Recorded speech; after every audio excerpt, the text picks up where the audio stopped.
घसको लोग उधर आने जाने में दिक्कत होगा। इससे पहले क्लास में हम आपको जहां तक बताए थे पहले पूछेंगे वहां तक। रेडी है? बताइए मुजफ्फरपुर, इधर लाइट कम लग रहा है। हाँ? तो बंद क्यों है उधर से? स्विच दबा दिया होगा सब कोई गधा। हाँ?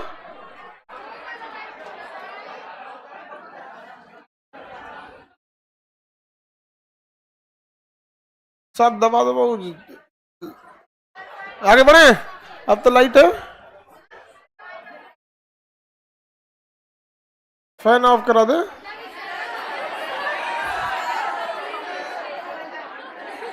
इधर आ जाओ, यहाँ फैन नहीं है। ठंडा लग रहा है असल में ना। क्यों होता क्या है बता रहे रीजन क्या। अब जैसे आप लोग अभी अभी ठंडी बीता है, एक आध महीना गैप करके नहाने का आदत है, और सवेरे सवेरे नहा लिए होंगे सब, और ठंडा लग रहा होगा, है कि नहीं?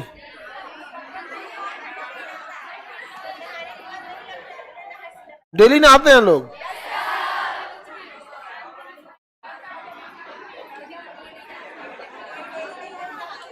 डेली नहाना भी चाहिए, और अगर नहीं टाइम मिलता तो एटलीस्ट महीने में एक बार जरूर नहा लेना चाहिए। चलिए अब हम देखते हैं आगे। हाँ, अच्छा इसको हटा के पूछते हैं। हाँ? इससे पहले कहां तक बताए थे? युगांतर समाज बता दिए थे। युगांतर समाज किस क्षेत्र में क्रांति था? किस क्षेत्र में? बंगाल। कौन कौन थे इसमें? बरिंद्रनाथ घोष और भूपेंद्र नाथ घोष। किस क्षेत्र में था? हाँ? इसी युगांतर समाज के दो क्रांतिकारी प्रफुल्ल चाकी और खुदीराम बोस। 1908 में किस पे बम चला दिया साहब? किंग्स फोर्ट पर। उड़ गई कौन? केनेडी। उड़ाना था। अक्सर फिल्मों में देखिएगा ना, मारेगा गोली हीरोगा का हीरोइनिया चलाएगी। गोली बारूद चल रहा है, साइड में रहो। भाला वाला मारेगा ना तो कौन चलाएगी? हीरो। अब बड़ी मजबूत होती है सब, लास्ट में बच जाती है सब अस्पताल में। देखिए बहुत एकदम नहीं होता है, देहात में कहते एकदम चिम्मर। कितनों गोली मारेगी, पहाड़ से गिर जाएगी, एक्सीडेंट हो जाए, कुछ होगा, लास्ट में बच जाएगी एकदम। यहाँ पे हीरोआ मर जाता है बेचारा।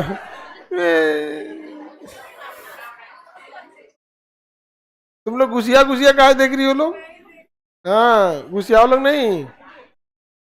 हाँ, घुसाने से कोई फायदा नहीं होने वाला है। बबनी आगे बढ़ते हम लोग। प्रफुल्ल चाकी, इससे पहले हम आपको, प्रफुल्ल चाकी ने आत्महत्या कर लिया और खुदीराम बोस को क्या कर दिया गया? फांसी दे दिया गया। क्या दे दिया गया? फांसी दे दिया। अनुशीलन समिति बना दिए थे। अनुशीलन समिति के अध्यक्ष ज्ञानेंद्र नाथ, याद रखेंगे। व्यायाम मंडली बता दे, कहां के इन्होंने मार दिया था प्लेग अधिकारी को? पुणे के प्लेग अधिकारी। मित्र मेला आगे जाके क्या बना? मित्र मेला। अभिनव भारत। संस्थापक बीडी सावरकर। सावरकर साहब का ना मतलब इतिहास में बड़ा कंट्रोवर्शियल वो चीज है यहाँ पर। शुरुआत में सावरकर साहब जो थे क्रांतिकारी, बहुत बड़े क्रांतिकारी थे। इन्होंने एक किताब लिखा था 1857 के भारत का पहला स्वतंत्रता संग्राम बोला था। 1857 के अंतिम क्या कहा था? स्वतंत्रता संग्राम बोल। और उसकी बरसी मनाने 1907 में कहाँ चल गए थे? लंदन चले गए। कहाँ चले गए थे?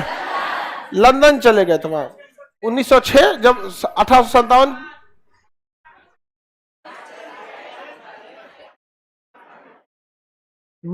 जी 1857 की क्रांति का 50 साल जब पूरा होगा तो उसका 50वां हैप्पी बर्थडे मनाने कहाँ गए थे? लंदन। वहां इंडिया हाउस एक संगठन था, वहां गए थे।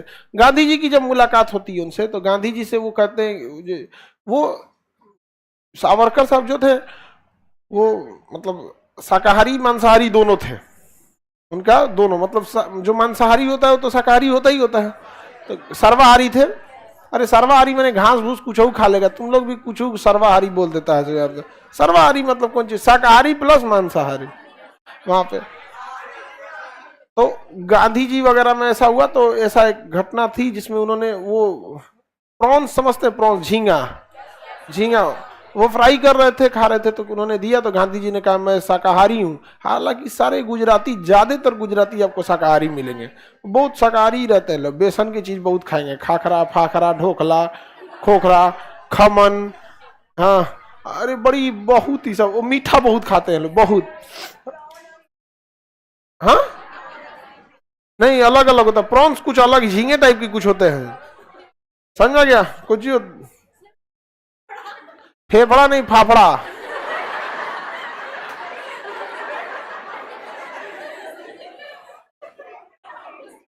चलिए आगे बढ़े।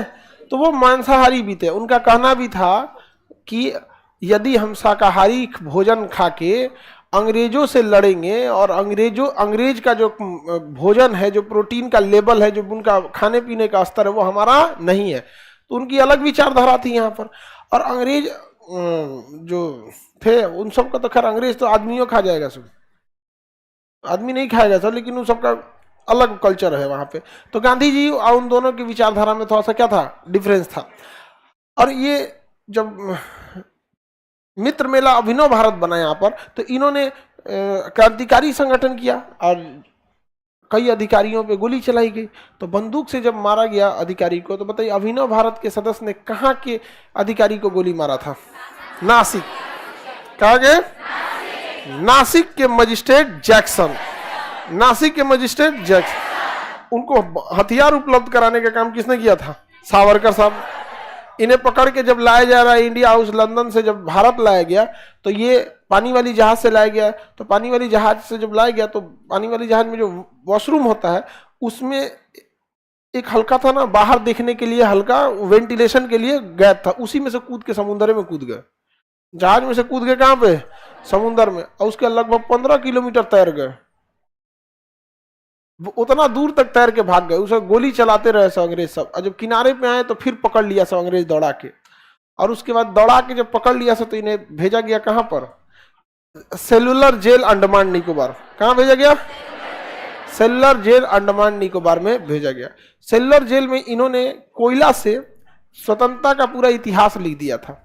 अब आप कहेंगे इतना बड़ा दीवाल था क्या उनका? तो वो कवि भी थे, क्या दें? कवि। 200 से ज्यादा 2-2, 3-3 पंक्तियों की कविताएं लिखते थे, ऐसे लिख देते थे, फिर उसको याद कर लेते थे। ऐसे हजारों कविताएं लिखे, फिर मिटा के फिर क्या किए? याद किए। इनका जहां बैरक था, जहां इन्हें सेलुलर जेल यानी काला पानी में रखा जाता था, उसी के जस्ट सामने फांसी दिया जाता था। क्या दिया था? फांसी दिया जाता था। अब इनके ऊपर इतनी कंट्रोवर्सी क्यों होती है?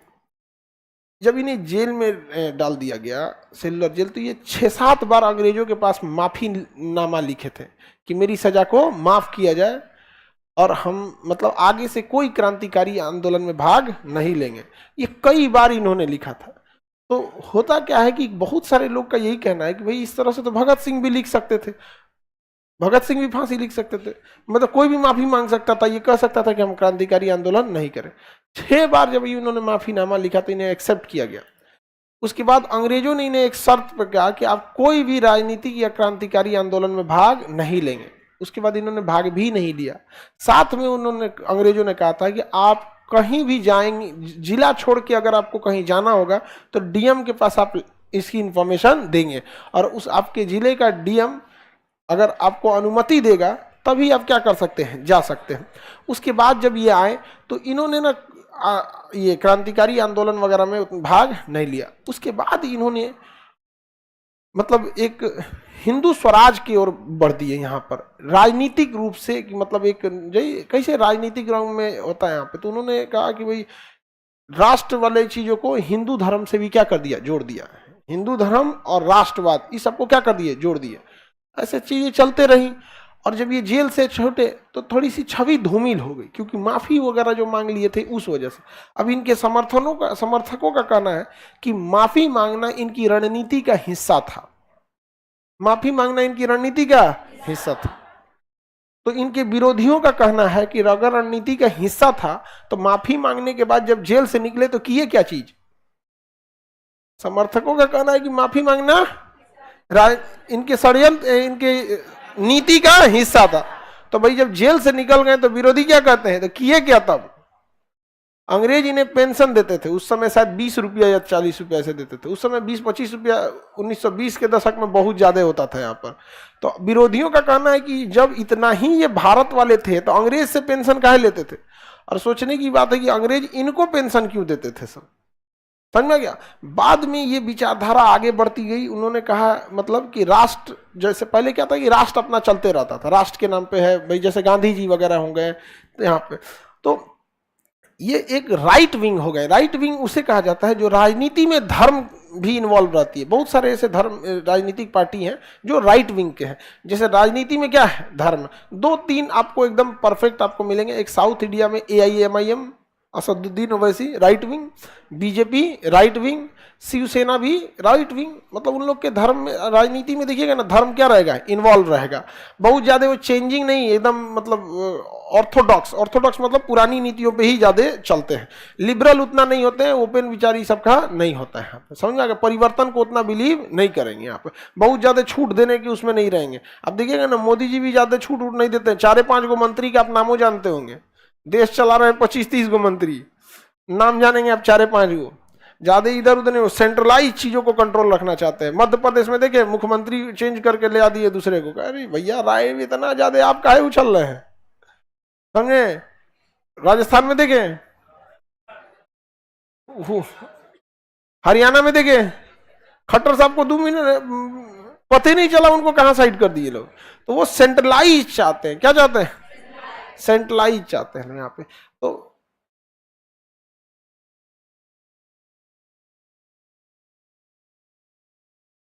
आगे बढ़ जाए तो सावरकर साहब इसके बाद, और कब इनके ऊपर एक और दिक्कत हो गया, जब नाथूराम गोडसे महात्मा गांधी की हत्या की है ना, तो जांच में जब आया तो इनका भी नाम आ गया। किनका, BD सावरकर का, इनका भी नाम आ गया। दोबारा जब जांच हुई तो इनके नाम को हटाया गया, लेकिन जांच रिपोर्ट में कह दिया कि इनको मतलब क्लीन चिट नहीं दिया जा सकता। ऐसा नहीं है कि इन्हें 100% हम लोग क्या कर सकते, हत्या से बाहर कर सकते हैं, ऐसा नहीं है। समझ में आ गया कि नहीं आ गया यहाँ पे। अब हुआ क्या कि इनकी जो राजनीतिक विचारधारा थी, वर्तमान सरकार की राजनीतिक विचारधारा से क्या हो गई, मैच हो गई। अब भारत में जानते हैं राजनीतिक विचारधारा, अटल बिहारी वाजपेयी ने एक बार इन्हें भारत रत्न देने की पेशकश की थी, लेकिन राष्ट्रपति ने ठुकरा दिया था। राष्ट्रपति के अपने तर्क थे कि इन्होंने भैया माफी मांगी थी अंग्रेजों से, तो लोग फिर वही बात कि भाई माफी मांगी थी, तो उन्होंने कहा कि रणनीति का हिस्सा था, तो उन्होंने बोला कि भाई बाहर आके क्या किए, फिर अंग्रेजों से पेंशन क्यों लिए, यहाँ पर कोई और क्रांतिकारी आंदोलन में भाग क्यों नहीं लिए, या फिर जब देश विभाजन हो रहा था तो जिन्ना का विरोध क्यों नहीं किए, गांधी जी की हत्या के आरोप लगे थे। फिर अटल बिहारी वाजपेयी की सरकार के बाद मनमोहन सिंह की सरकार आई, और मनमोहन सिंह 10 साल रहे, तब तक सावरकर साहब की विचारधारा राइट विंग की, और कांग्रेस यानी मनमोहन सिंह की विचारधारा लेफ्ट विंग की। अभी राइट विंग्स है तो फिर भी एक मांग चलती है कि सावरकर साहब को क्या दिया जाए, भारत रत्न दिया जाए। अब इस पे डिबेट होते हैं सब मीडिया में, 20 दिन 25 दिन 20 कन्याएं आएंगी बैठेंगी, आप सावरकर साहब के बारे में क्या जानते हैं। सावरकर साहब एक बहुत बहादुर व्यक्ति थे, वीर सावरकर बहुत बहादुर थे, इसमें कोई संदेह नहीं है। लेकिन सावरकर साहब की जिस तरह से अशोक का जीवन 2 चरणों में बटा है, कलिंग युद्ध से पहले का अशोक और कलिंग युद्ध के बाद का अशोक, ठीक उसी का उल्टा अगर कहिएगा तो वीर सावरकर का। अंडमान निकोबार जेल में जाने से पहले बहुत बड़े क्रांतिकारी थे। जिस इंसान ने समुद्र में कूद के तैर के पार कर गया, जेल में जाने के बाद माफी मांग लिया, थोड़ा सा उल्टा हो गया यहाँ पर। देखिए जीवन सबको मतलब ऐसा नहीं है कि कोई अमृत पी के आया, और ऐसा नहीं कि भगत सिंह ने अंग्रेजों को पूरा इंग्लैंड जला दिए थे, नहीं, ऐसा नहीं है। सैंडर्स की हत्या का आरोप लगा था, असेंबली में बम फेंके थे, लेकिन भगत सिंह को आज भी दिलेरी से नाम क्यों याद रखा जाता है, माफी नहीं मांगे थे।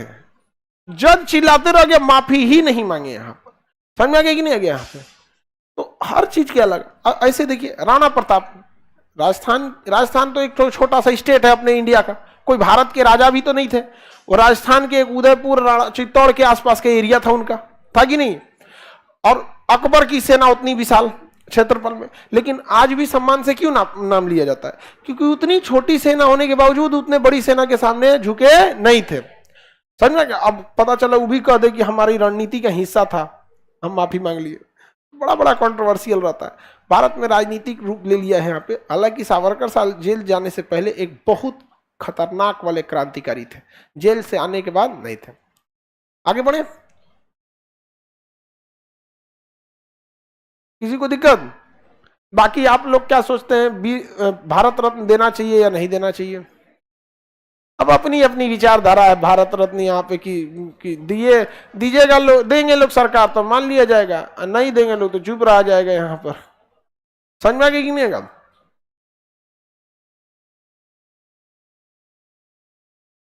वीर सावरकर समझ में आ गया? अभी अंडमान निकोबार एयरपोर्ट का भी नाम क्या है? वीर सावरकर एयरपोर्ट, वीर सावरकर एयरपोर्ट, समझ में गया? हालांकि थे बहुत बड़े क्रांतिकारी थे, ऐसा नहीं है। यहाँ पर आगे बढ़ जाओ। एक और इनके बारे में कहा जाता है कि जब ये जेल से छूटे थे ना तो इनका वेट बढ़ गया था, बाकी लोगों का घट गया था। अब भाई अब किसी किसी को खाना सूट कर गया होगा, ये कोई बात है? किसी किसी के साथ कंट्रोवर्सी होता है ना, चारों ओर से हो जाता है कंट्रोवर्सी। अब भाई वेट बढ़ गया तो सोचिए कितना दिमाग लगाया होगा सब। अंडमान निकोबार जेल का जेल मैनुअल रजिस्टर निकाला होगा, और जेल मैनुअल रजिस्टर में जब कोई कैदी आता है तो उसका पूरा मेडिकल चेकअप होता है, मेडिकल में वेट और लंबाई भी नापा जाता है, वहां रखा होगा सब कितना केजी के थे, और जब वो रिहा हुए होंगे तो उस समय का जेल मैनुअल रजिस्टर निकाला होगा सब कि रिहाई के समय मेडिकल होगा कितना वेट अब मिलाया होगा सब। मतलब विरोध करने के लिए भारत में ना कहां से कहां तक चला जाएगा। हाँ, वजन नाप दिया सब। हालांकि बहुत बहादुर व्यक्ति थे वीर सावरकर की। देखिए अब उनकी रणनीति का हिस्सा था, या जो भी जेल में रह के ही क्या कर सकते थे लोग, जेल में रह के भी क्या कर सकते, कुछ खास काम तो नहीं कर। हाँ, लेकिन एक चीज था, जेल से छूटने के बाद ना ये अपना कोई संगठन वगैरह बना देते तो ज्यादा सही रहता, लेकिन इसी शर्त पे छोड़ा गया था कि कोई राजनीतिक या क्रांतिकारी संगठन नहीं बने। दूसरा, कहीं जा भी नहीं सकते थे, जिला छोड़ते तो डीएम को रिपोर्ट देना होता, डीएम रिजेक्ट कर देता, जिला ही नहीं छोड़ते। यहाँ पे समझ में आ गया? सरकार कभी भी कोई चीज करती है तो क्या करेगी, कहेगी क्या परमिशन लेके आइए, परमिशन नहीं देगी।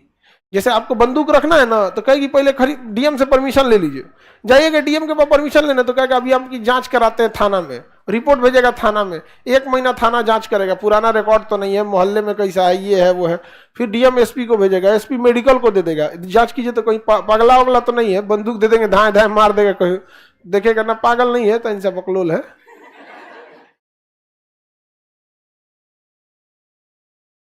आगे बढ़ते हैं। युगांतर समाज बता दिए थे। अलीपुर षड्यंत्र में तो अंग्रेज जबरदस्ती क्या कर रहे थे सब ना, अंग्रेज सब जबरदस्ती जांच कर रहे थे, क्योंकि भारत में हथियार वगैरह की सप्लाई बढ़ गई थी। और अलीपुर कहाँ है? कलकत्ता के पास। कलकत्ता के पास अलीपुर है, वहां कई आदमी अपने अपने पास क्या रखे थे? हथियार रखे थे, और इसी की जांच कर रहे थे। अंग्रेज सब जिसको देखते थे सब ना कि यह व्यक्ति क्रांतिकारी हो सकता है, बिना मतलब उसको जेल में डाल देते थे सब। समझ में गया? सर उनको नोबेल प्राइज मिलना चाहिए, नोबेल प्राइज तो कभी क्रांतिकारी लोगों को नहीं मिलता। ठीक है,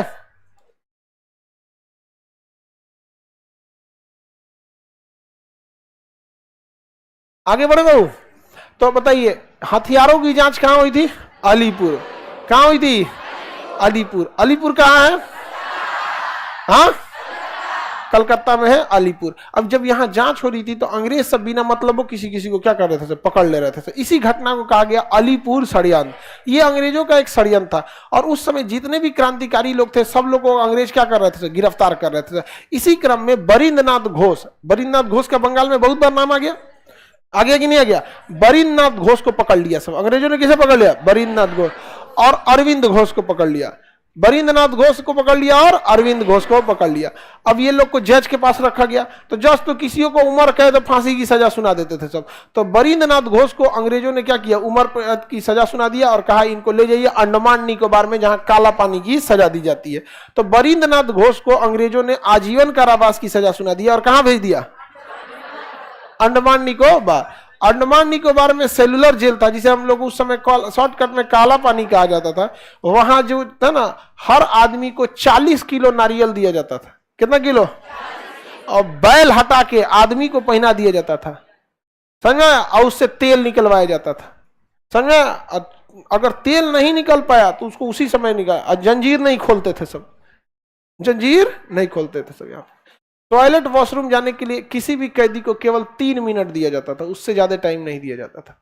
और अगर कोई कैदी है, बीमार पड़ गया है, अगर उसे उल्टी करना है तो उसके लिए अलग से टाइम नहीं देना, अपने ही बैरक में उल्टी कर दे। और उल्टी बैठ के नहीं कर सकते थे कोई भी, खड़े खड़े उल्टी करना पड़ेगा, बांध के रखते थे। और उल्टी करने के बाद हर व्यक्ति को काला पानी में अपना गंदगी खुद से साफ करना होता था। अगर पूरे कैद में टॉयलेट वॉशरूम का टाइम नहीं है, मान के चलिए टाइम खत्म हो गया, किसी को बीच में टॉयलेट या वॉशरूम लगा तो अपने जेल में ही करेगा और फिर साफ करेगा। वहां पे पूरी गंदगी से भर गया हुआ था वहां पर जेल, वहां पर। और सब्जी के नाम पर घास, हर कैदी को शाम में घास कटवाया जाता था और फिर उसी घास को सब्जी में डाल के बना के खिलाया जाता था काला पानी में। मलेरिया इतना ज्यादा था कि डेली कोई ना कोई मर जाता था यहाँ पर, समझ में आ गया। लेकिन आज भी भारत के लोगों से पूछिए कि इंग्लैंड दुश्मन है, तो वो तो बस इसी से खुश है कि ऋषि सुनक वहां के प्रधानमंत्री बन गए। अरे भारत वाह, अरे अपना इतिहास का दर्द नहीं भूल मतलब अब तुमको पते नहीं है तुम्हें पीटा किसने है, हाँ? तो क्या समझेंगे आप? भारत को 20 कन्याओं ने और मीडिया ने अलग डायरेक्शन में मोड़ के रख दिया यार, नहीं समझे? हमारे देश में अगर कोई किसी का हत्या किया है, जैसे मान के चलिए मीडिया क्या करती है, कोई किसी का मर्डर कर दिया तो लिखना चाहिए कि इस व्यक्ति ने इसकी हत्या किया, समझा? तो पहले देखा जाएगा धर्म कौन सा है। आप यकीन मानिए, अगर एक धर्म का व्यक्ति दूसरे धर्म को मारा है तो ज्यादा बड़ा न्यूज बनेगा, और सेम धर्म में मर्डर हो गया तो ज्यादा बड़ा न्यूज नहीं बनेगा।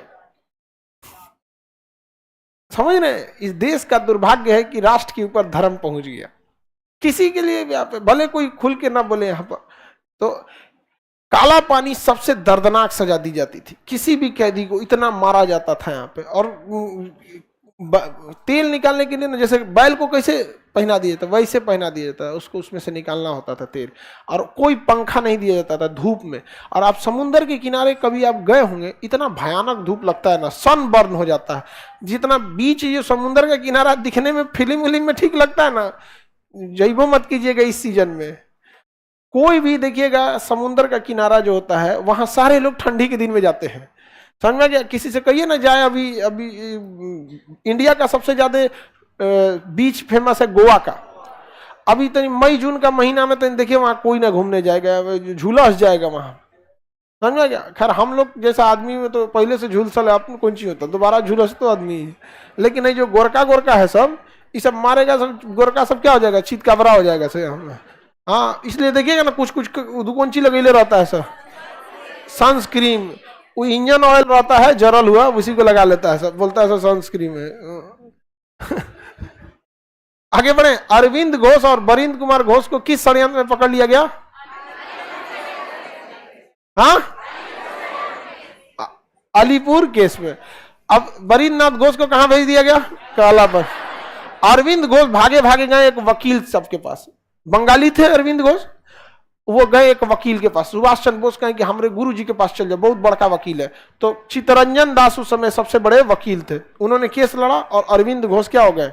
बच गए, बरी हो गए। और अरविंद घोष ने कहा कि भाई हम अब सन्यासी रहेंगे। तो अरविंद घोष क्या बन गए? क्रांतिकारी से सन्यासी। अंग्रेज जिनको काला पानी की सजा देते थे तो बहुत खतरनाक था, समझ में गया? काला पानी की सजा। लॉर्ड मेयो एक अधिकारी था, वो गया था जांच करने काला पानी की सजा में। तो एक सिपाही था अफगानिस्तान उस समय भारत में ही था। अफगानिस्तान कहाँ था? भारत। तो वहां पे तो वहां का पठान सैनिक था, पता नहीं क्या नाम, मतलब ध्यान में भी नहीं है। तो वो लेट गया एक जगह, लॉर्ड मेयो को कहा कि रुक तो चोट्टा बताते हैं। जब गया ना तो उठ के मार दिया भाला, जा मरिए गए अंडमान निकोबार में। कहा कि चोट्टा कहीं का यहाँ ले आके लोगों से तेल निकलवाता है, तुम्हारा तेल ना निकाल देते तुम कहना हमको। अफगानिस्तान वाले शुरू से ऐसे ही रहे, शुरू से अफगानिस्तान वाले को भाड़ में गया जीडीपी, उनकी जीडीपी लड़ाई में गिनी जाती है। कितना लाश गिरा दिया सर जीडीपी पर मार के, अलग दुनिया है उन सबों का। लेकिन भारत के लोगों को बहुत मानते हैं सब।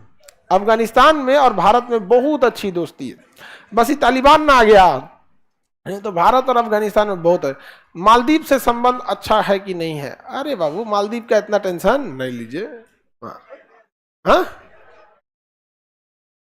मीडिया ने ना गड़बड़ ये कर रखा है ना कि भारत की छवि ऐसे बना दिया है कि भारत को मुस्लिम विरोधी देश घोषित कर दिया है। भारत की मीडिया जो है भारत को विश्व पटल पर मुस्लिम विरोधी राष्ट्र घोषित करा दिया, मीडिया सब, ये सब 20 कन्याएं सब, जबकि भारत में ऐसा कुछ भी नहीं है, कुछ भी नहीं है। यहाँ पर पाकिस्तान के लोग अगर भारत में आ जाएंगे ना तो उनको समझ में आएगा कि क्या चीज होता है यहाँ पे। किसी को कोई, अभी रमजान चल रहा है, कहाँ किसको दिक्कत हो रहा है? किसी को तो कोई दिक्कत नहीं हो रहा है यहाँ पे।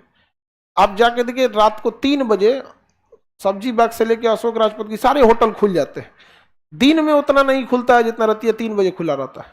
आप में से कोई गया रात शहरी उरी करने? तो इसमें कहाँ गए थे लोग? यहाँ पे सारा खुल जाता है कि नहीं जी? कोई बंद कराता है? बल्कि पुलिस वगैरह और सिक्योरिटी में आ जाते हैं। जबकि भारत में छवि कितना खराब करके रखा। रात को 3 बजे जिधर जिधर होटल है, चाहे उधर इधर आप सुल्तानगंज ले लीजिए, आलमगढ़ इधर ले लीजिए, पत्थर की मस्जिद ले लीजिए, या यहाँ ले लीजिए, या फिर सब्जी बाग ले लीजिए, जहां कहीं भी होटल में रात 3 बजे इतना खूब बढ़िया से कोई जाता होता है नहीं तो सड़किए पे टेबल वेबल लगा के, जो बीच गली वाला सड़क, टेबल लगा के, कुर्सी लगा के, सारा होटल खुले रहते हैं। उस रात के टाइम पे भी पुलिस सिक्योरिटी में आ जाती है, कोई दिक्कत ना हो। और भारत की 20 कन्याएं, उनका चैनल चल सके, इस सब के लिए इतना ये सब किया सब कि भारत जैसे सहिष्णु देश को इतना, मतलब हर धर्म के लोग मिलजुल के रहने वाले देश की छवि खराब करके रख दिया। इसी सब का निगेटिव इंपैक्ट ज्यादा आने लगता है यहाँ पर। हम किसी चीज, हमें पता है कि दुबई अच्छा है, लेकिन दुबई कोई देखा ही नहीं है। कैसे? मीडिया ने जो छवि बनाया है वही। हमको लगता है नॉर्थ कोरिया जीने के लायक ही नहीं है, कैसे पता? मीडिया ने जो छवि बना दिया है यहाँ पे। हम लोग अफगानिस्तान गए हैं, लेकिन हम लोग को लगता है तालिबान वाला गोली मार देगा सब, नहीं समझ में आया। तो हमारी छवि बना खराब कर दिया, इसका हम लोग को ना खामियाजा भुगतना पड़ता है इंटरनेशनल पॉलिसी में, समझ में आया? क्योंकि बहुत सारे ऐसे देश है ना जहां पर लोकतंत्र होता है, तो लोकतंत्र जनता के हिसाब से चलता है। लोकतंत्र किसके हिसाब से चलता है? जनता के। जैसे आज पाकिस्तान, आज कोई भी सरकार भारत में पाकिस्तान की बात कहेगी तो उसको कोई वोट नहीं देगा। आज कोई सरकार ये कह दे कि हम पाकिस्तान से दोस्ती करेंगे, जनता उससे दुश्मनी कर लेगी। तो लोकतंत्र इसी हिसाब से चलता है। तो नाच दिया सब मीडिया वाला सब। 20 कन्याओं को भारत रत्न मिलना चाहिए, मिल ही जाएगा। हमारी बहनिया को मिला नहीं है कोई राष्ट्रीय पुरस्कार, नहीं मिला दीदी को, हमारी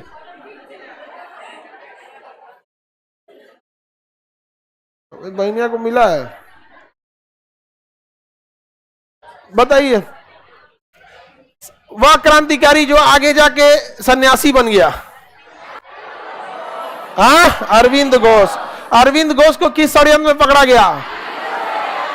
अलीपुर षड्यंत्र में किस आरोप में रखा गया था? हथियार रखने। क्या किस हैसियत में राशि ली जा रही थी? हथियारों के। बताइए, अरविंद घोष का केस कौन लड़ा था? चितरंजन दास। इन्हें क्या कहते हैं? सीआर दास।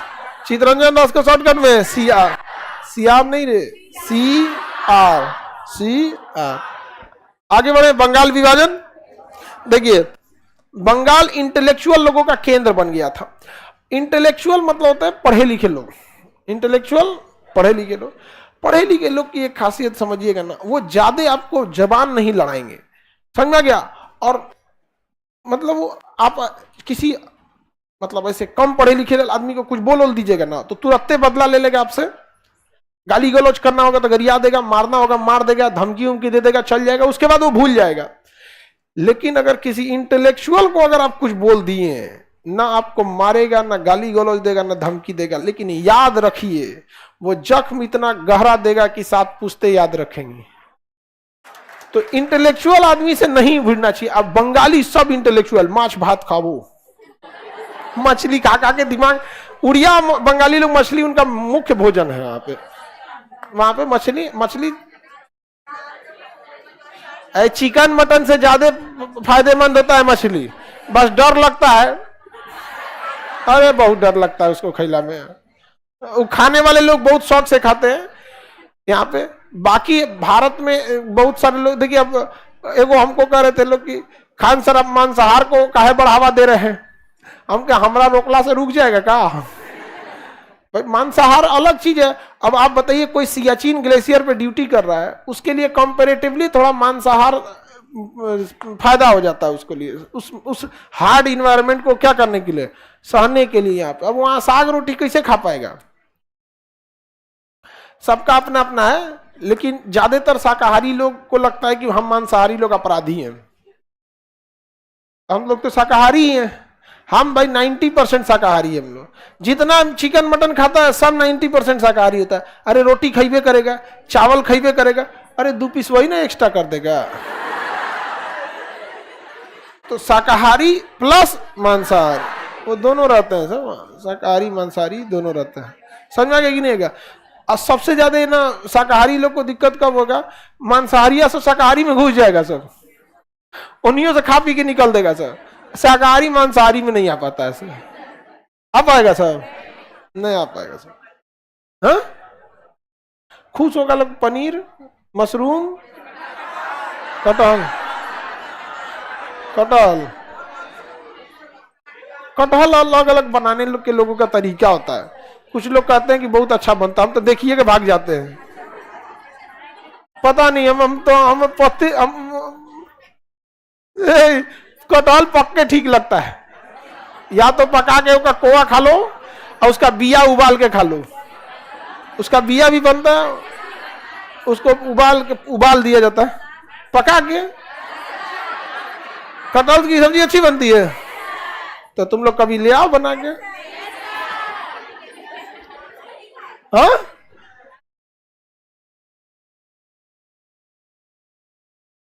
तो तुम लोग रोजा बाद ले आना लोग। नहीं, सबको रोजा में ना खूब बढ़िया था। हाँ ले आओ, ले आओ, ले आओ, खाएंगे तो ये नहीं पूछ लो, अब ले आए।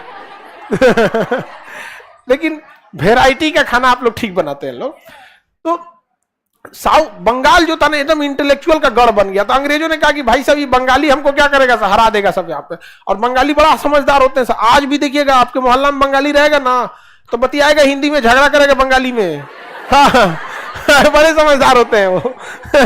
अरे उसके बाद में क्या करने, वो हम लोग डिस्कस कर रहे थे, कुछ डिस्कस कर रहा था तुम लोग, बातचीत से नहीं लगता है क्या कर रहा था। तो 1905 में लॉर्ड कर्जन, 1905 में लॉर्ड कर्जन बंगाल का 2 हिस्सा कर दिया। एक हिस्सा में उसने हिंदुओं को ज्यादा रखा और दूसरे हिस्सा में मुसलमानों को ज्यादा रखा। कंप्लीटली दोनों और नहीं किया।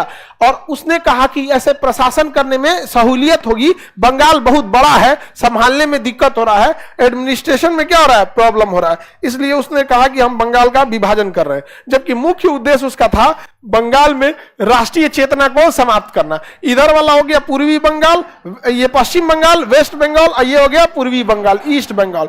ईस्ट बंगाल में इसने किसके ज्यादा रखा, मुस्लिम। और वेस्ट बंगाल में हिंदू। किसे ज्यादा रखा, हिंदू। हिंदू ज्यादा रखा यहाँ पे। अंग्रेजों की यही चाल थी, लेकिन बंगाली समझ गया, लोग बंगाली साहब समझ गया।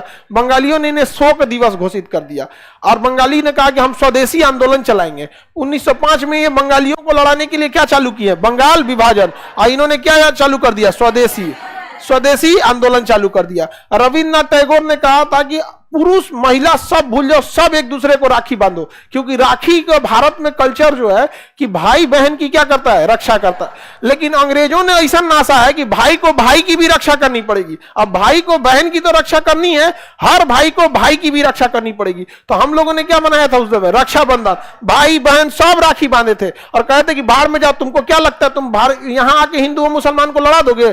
कर्जन का गिरे भाई साहब तो बंगाली बहुत समझदार है, लड़ गया सब। पूरा स्वदेशी आंदोलन चला दिया गया। टाउन हॉल वहां एक जगह, वहां सब लोग इकट्ठा होकर आगे वहां पे योमेश चंद्र बनर्जी, सत्येंद्र नाथ, रविन्द्रनाथ टैगोर, चित्तरंजन दास, ये लोग सब उस समय के प्रमुख नेता थे। सारे लोग आ गए, स्वदेशी आंदोलन चला कर दिया गया। जमशेदजी टाटा ने कहा कि भाग चोट्टा कहीं का, हम अपन कारखाना लगाएंगे, Tata iron and steel company. वहां उन्होंने क्या कर दिया, कारखाना लगा दिया यहाँ पे। अंग्रेजों ने कह दिया कि भाई तुम्हारा हम कपड़े नहीं पहनेंगे। अंग्रेज ले आके देखते थे, देखो ये कपड़ा ऐसा है, तो भले यहाँ से हम लोग अपने कपड़ा पहनेंगे, भले खादी का कपड़ा पहनना पड़े लेकिन अपना पहनेंगे। भारतीयों ने पूरी तरह अंग्रेजों का विरोध कर दिया। वहां पर अंग्रेज सब स्कूल में जाते थे सब पढ़ाने के लिए, तो स्टूडेंट बाहर चल जाते थे सब।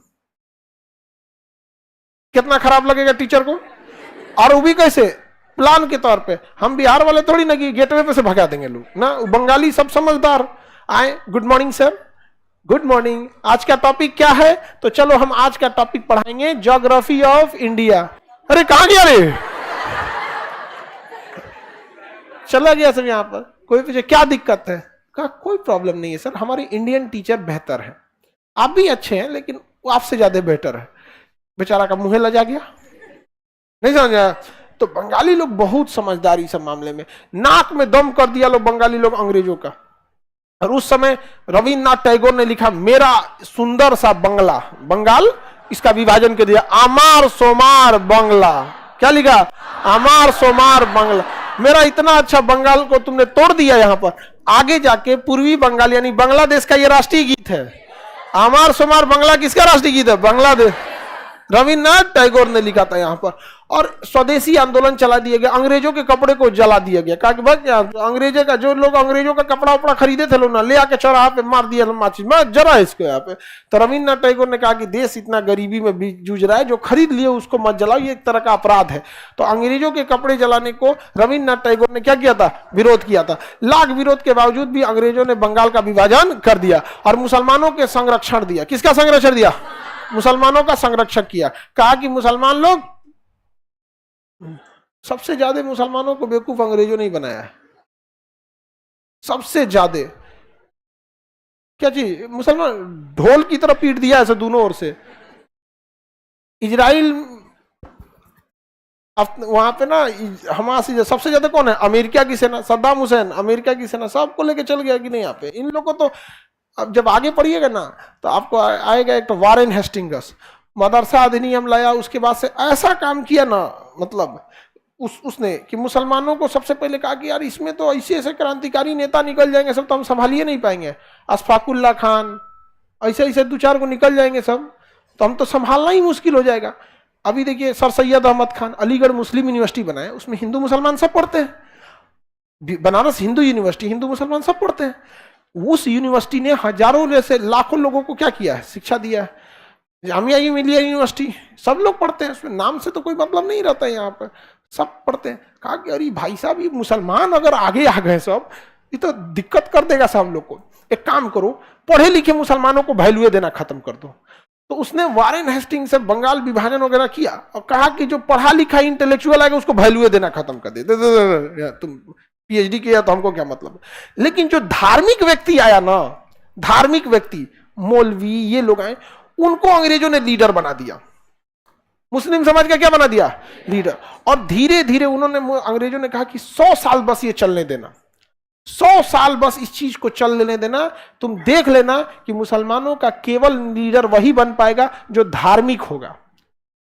अब्दुल कलाम मुसलमानों के लीडर ही नहीं हो सकते थे। एपीजे अब्दुल कलाम हो सकते थे। ये वारेन हेस्टिंग्स ने अपने टाइम पे ऐसा ना, नहीं बोलते हैं जड़ काटा नहीं, जड़ की जगह गढ़ा कर दिया। यहाँ पे किसी इंटेलेक्चुअल को आगे ही नहीं बढ़ने दिया। सर सैयद अहमद खान को तो अंग्रेजों ने चढ़ा के एक जगह गए थे ना उद्घाटन में, तभी तो इतिहास में इतनी घटनाएं नहीं दिया जाता, उनको स्टेज पे से भगवा दिया था सब यहाँ पे बहुत, जबकि यूनिवर्सिटी खोला था उन्होंने। तो अंग्रेजों ने कहा कि यही ठीक है, बंगाल विभाजन करते हैं, दो काम करेंगे, एक लीडर को इंटेलेक्चुअल लीडर नहीं बनाएंगे, अगर इंटेलेक्चुअल लीडर बना देंगे, पढ़ा लिखा लीडर बना देंगे तो बात को समझने लगेगा। एक काम करते धार्मिक लीडर बनाते हैं। तो उन्होंने क्या करना है, धार्मिक लीडर बनाया। 10 साल बाद धार्मिक लोगों को ना बहुत ज्यादा इधर उधर नहीं, तुरंत बातों को क्या करते हैं, मान लेते हैं। और थोड़ा भी धार्मिक लोग एडजस्ट नहीं, अब पंडित जी को कब आप कहिएगा तो वो बेचारे धार्मिक व्यक्ति हो, तो धर्म के हिसाब से चलेंगे यहाँ पे। अब उनको लीडर बना दीजिएगा, लीडर को धर्म के हिसाब से नहीं चलना पड़ता है, सबके हिसाब से चलना पड़ता है। तो अंग्रेजों ने कहा कि यही नीति सही है, इनके जो पढ़े लिखे लीडर हैं साइड करो, यहाँ से कोई वैल्यू नहीं है तुमको, और जो धार्मिक लोग हैं उन्हें क्या बनाओ, लीडर बनाओ। और धीरे धीरे अगर ये 100 साल परंपरा चल जाएगी तो केवल इनके लीडर कौन होंगे, धार्मिक लोग। और धार्मिक लोगों की मजबूरी होती है कि भाई आप तो धार्मिक है ना, आपको धर्म 100% फॉलो करना है, तो ये दूसरे के साथ एडजस्ट ही नहीं कर पाएंगे। अगर कोई दूसरा बोलेगा गुड मॉर्निंग तो कहेंगे खुदा हाफिज, पढ़े लिखे आदमी को बोल देंगे गुड मॉर्निंग तो जवाब दे देगा गुड मॉर्निंग, सत श्री अकाल बोल देगा सत श्री अकाल। अब किसी पंडित जी को कहेंगे अस्सलाम वालेकुम तो क्या कहेंगे, वालेकुम अस्सलाम।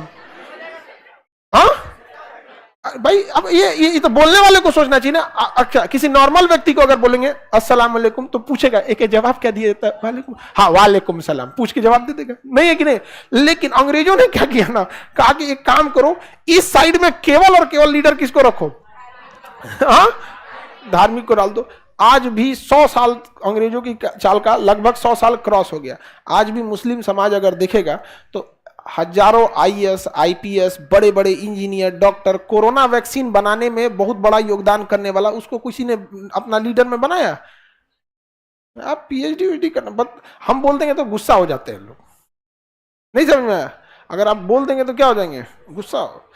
धार्मिक लीडर में, और इसका खामियाजा आज भी भुगतना पड़ता है यहाँ पे। अभी अंग्रेजों की ये पहली चाल थी, उसने कहा कि पहले धार्मिक लीडर को क्या बनो, धार्मिक व्यक्ति को लीडर बनाओ, और उसके बाद इन धार्मिक लोगों का एजुकेशन सिस्टम खराब कर दो। आप समझे? पहले फिक्स कर दिया क्या बनाना है, लीडर, और उसके बाद करना है कि इनका एजुकेशन सिस्टम में खत्म कर दो, कि अब जो लीडर आएगा ना वो उतना इंटेलेक्चुअल भी नहीं आएगा। आज के टाइम पे मुस्लिम लोग, बंगाल विभाजन में अंग्रेज इतने सफल हो गए लोग, आज के टाइम पे मुस्लिम देखिएगा जो मदरसे में जो पढ़ने जाते हैं, मुस्लिम लोग अपने दिल से पूछ के देखेंगे कि कैसे विद्यार्थी वहां जाते हैं पढ़ने। एंट्रेंस एग्जाम होता है, जैसे आईआईटी में एंट्रेंस होता है, बहुत कम ही ऐसे मदरसे होंगे जहां पे एंट्रेंस एग्जाम होता है। यहाँ पर वहां पे खाना, मतलब जो पढ़ाने वाले लोग हैं उनका फिक्स होता है, इस मोहल्ले से ये खाना आएंगे, इस मोहल्ले से ये। बहुत दयनीय स्थिति में सरकारी स्कूल और मदरसा, बहुत दयनीय स्थिति में। बहुत लोग जो डॉक्टर नहीं बन पा रहा है, इंजीनियर नहीं बन पा रहा है, ये नहीं बनता, वहां उन लोग को डर। तो अंग्रेज इतना दूर तक का सोचा था सब यहाँ पर। तो इस साइड किसको ज्यादा रखा था सब? हाँ, इस साइड हिंदुओं को ज्यादा रखा, सोचा कि लड़ा देंगे यहाँ पे। इधर बंगाली लोग क्या हो गया, एक हो गया। और गोपाल कृष्ण गोखले ने लॉर्ड कर्जन को कहा कि ये आधुनिक भारत का क्या है, औरंगजेब है, आधुनिक भारत का औरंगजेब। अंग्रेज सब माथा पीट लिया, सब गिरे भाई साहब जीवन में कान पकड़ते हैं, कभी बंगालियों से नहीं टकराएंगे, एकदम कान पकड़ लेते हैं, मार के कपार फोड़ देगा सभी। सब लड़ाई नहीं किया सब अंग्रेजों ने, बंगालियों ने, लेकिन हालत खराब कर दिया। तब कर्जन चला गया यहां से। कर्जन के बाद आया मिंटो। मिंटो कौन आया? मिंटो। कहा गया हम काहे मुसलमानों के लिए लड़ेंगे, मुसलमानों के लिए को संगठन बना देते हैं मुस्लिम लीग, ये लड़ते रहेगा इन दोनों को, हम समझाएंगे। क्या झगड़ा करता है? तो मिंटो आया, क्या बना दिया? हाँ, खेत तैयार करके कौन गया? कर्जन। अजहर बो दिया मिंटो। तो भारत में सांप्रदायिकता का जनक किसे, कर्जन को कहेंगे कि मिंटो को? मिंटो को। अब तैयार करके गया कर्जन, एक और रखा हिंदू, एक और रखा मुस्लिम। अगर आया मिंटो, उधर क्या बना दिया? मुस्लिम लीग। क्या बना दिया? यही मुस्लिम लीग 1947 में भारत का विभाजन कर दिया। कर दिया कि नहीं कर दिया? आगे बढ़ जाए। सर अंग्रेज बहुत खराब थे सब, अब समझ में आ रहा है? इतना दूर तक का चला है सब अंग्रेज सब, जिसका कोई हद नहीं है यहाँ पर। तो इधर बंगाल विभाजन कर दिया, समझ में आ गया कि नहीं आ गया? लेकिन बंगाल के लोगों ने, मुस्लिम लीग कितनों चिल्लाते रह गई, कितनों चिल्लाते रह गई, मुस्लिम अंग्रेजों ने, बंगाल के लोगों ने नहीं सुना। और अंततः 1911 में बंगाल विभाजन को रद्द करना पड़ा, और अंग्रेजों को बंगाल से भाग के कहां जाना पड़ा? दिल्ली। कहां जाना पड़ा? दिल्ली। तो बंगाल विभाजन हुआ कब? 1905, और रद्द हो गया 1912। हालांकि 11 में ही घोषणा हो गई थी, 1 जनवरी 1912 को क्या हो गया? रद्द हो गया। क्या हो गया? रद्द हो गया। लेकिन अंग्रेजों ने क्या किया, यहां पर मुसलमानों को अलग क्षेत्र दे दिया। मुसलमानों को क्या दे दिया? अलग क्षेत्र। कहा कि इस एरिया में केवल मुस्लिम नेता ही उठेगा, इस एरिया में केवल कौन उठेगा? मुस्लिम नेता ही उठेगा। यहाँ पे जाते जाते ही सब क्या कर दिया, सब आग लगा के चलाया था। आगे का क्लास कल समझा देंगे। हाँ।